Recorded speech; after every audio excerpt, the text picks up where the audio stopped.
Go ahead. Thanks, Eric, and I want to thank all of you for coming out tonight so that I could share my story about the church. It's really our story, and it's kind of a community story, too. Eric told me that if I had anything to share, to please bring it with me. So I will. I have a pile of newspaper pictures that spans from 1997 till now, and they're numbered 1, 2, 3, 4, all the way through to number 6. So I'm going to just pass those around, and you can read them and take a look at them and do what you want with them. If you'd like to see them, fine, and if not, they start with Mr. and Mrs. Teagardens on the front page when there was an announcement that the church was going to close. And that's where I come into the story.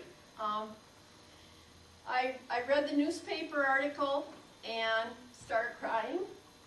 Probably won't do this without crying tonight, because the church, and we don't say Pleasant Valley United Methodist Church because United is a thing like Pepsi-Cola. It's licensed, and I can't use that word anymore with this little church. But my grandmother, when I was 4 until I was 17 or 18, used to take me to the Pleasant Valley Methodist Church. Her name was Fern Barnes. And she was kind of like my rock. You know, we all have somebody growing up that's special, that guides us and loves us. And my grandmother Fern was that person. So just a little bit of short history to a preface to tell you why we bought this church. I was about 4 years old when I was first in the church, and I have a family history of people that went there. And I grew up, and eventually my grandmother died, and I was mad at God, and I turned to alcohol and drugs to deal with that. I got in trouble with alcohol and drugs, and ended up in a jail cell, and that was the beginning of turning my life around. I took a good hard look, started going to AA meetings, and then I got really, really busy with staying clean and sober and going to college. And all through that period of time, I was always going to get back to church at Pleasant Valley. And time went by, my 30s went by, my 40s went by, my 50s went by, and in my 60s, I read the article. And it just broke my heart that I hadn't got back to the church. So the day of the last service, my husband and I went. I think he wanted to hide under one of the pews because I cried all the way through the service. And I went into a state of depression, which lasted about 6 months.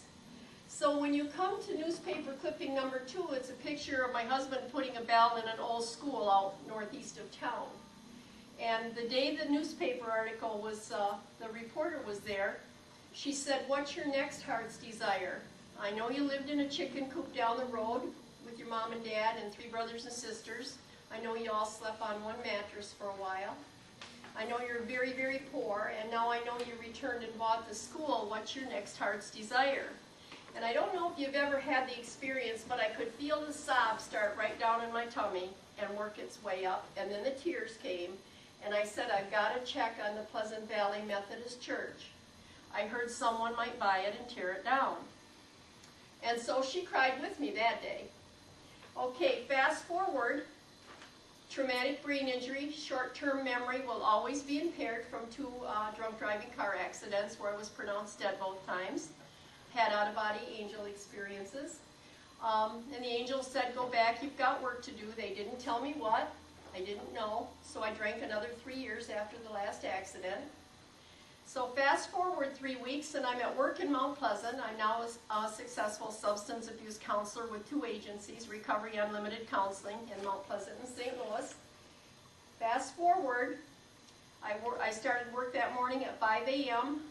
I was back-to-back clients every hour. At noon, I bowed my head. The office was empty, and I said, "Thank you, God. I'm caught up. What next?" And the thought came through my mind, "Nancy girl, you forgot to check on the church." He calls me Nancy girl. And so I started making phone calls, and I spent my whole lunch hour calling people. And it was very difficult because Midland County couldn't tell me who to call at the tax level because you don't pay taxes on a church. And so I started calling other people, and 15 phone calls later, I started getting some answers. Oh, you did?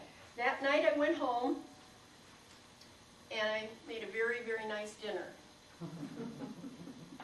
it to my husband, and we had casual chat and a nice evening. And then I said, after the news is over and there's a commercial, I looked at him and I said, honey, have you ever thought about buying a church?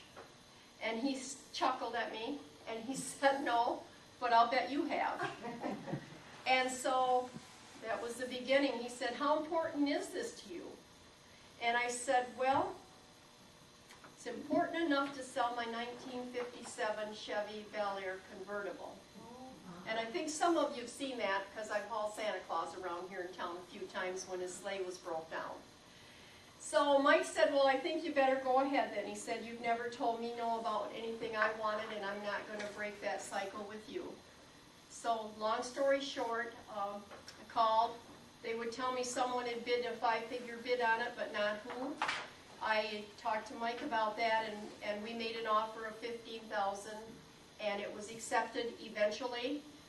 We'd never bought a church, and Mrs. Bentley here in town at the Methodist church had never sold one. And so it was quite an experience for us all. A week later, I got on the computer and found a window on eBay. Now, I don't know why, I just had to push the rope, but I found a window. We went to Scranton, PA. It was in a United Methodist church out there. They had said it was 4 by 8. That wasn't true. It was 5.5 by 11.5.